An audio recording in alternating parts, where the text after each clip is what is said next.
हे नायरा, देखो मैं ड्रैगन हूँ। वाह! और देखो मैं एक मैमथ हूँ। बच्चों, खाने के साथ ऐसे नहीं खेलते। अपने खाने का हमेशा आदर करना चाहिए। अगर खाने का आदर नहीं किया तो क्या होगा? खाना हम पर नाराज थोड़ी हो जाएगा। ऐसी बात नहीं है। हमें खाने का आदर करना चाहिए क्योंकि उससे हमें ऊर्जा मिलती है जिससे हम रोज काम करते हैं। क्योंकि खाना हम पर गुस्सा नहीं होता, इसका मतलब ये नहीं कि हम उसका अनादर करें। तो ठीक है, चलो मैं एक कहानी सुनाता हूँ, फिर तुम समझ जाओगे। ये कहानी सुनेंगे। घास से भरे जंगल में एक हिरन रहती थी। बाकी हिरनों की तरह वो भी घास खाती थी। वो भाग्यशाली हिरन थी।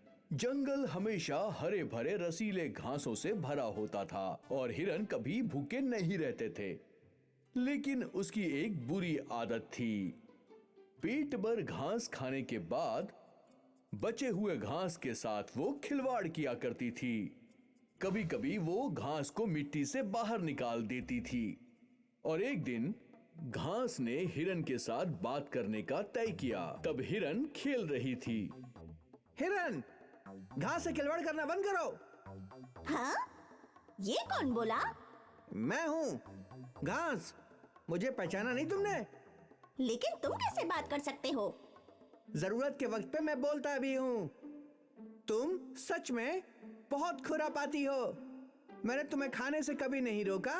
जितना चाहे उतना खाओ, लेकिन तुम मुझे बर्बाद क्यों करती हो? क्या? ये तुम कैसी बातें कर रहे हो? खुरापात करना बंद कर दो। मैं तो वही करूंगी जो मुझे करना पसंद है।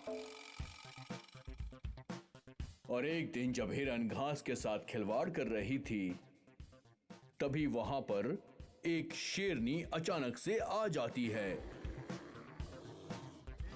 वो शेरनी बहुत खतरनाक थी और भूखी भी थी।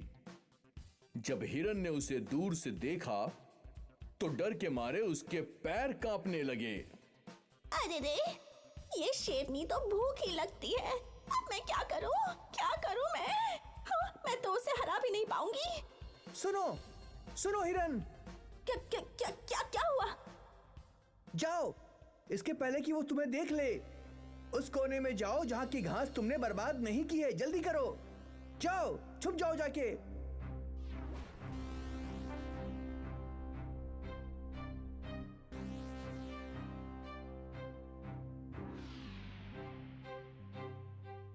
मैं बच गई। थैंक यू घास, तुमने मेरी जान बचाई। तुम सही थे। मैं शरारत नहीं करूंगी और तुम्हारा आदर करूंगी। तो बच्चों, खाने के साथ खिलवाड़ नहीं किया जाता।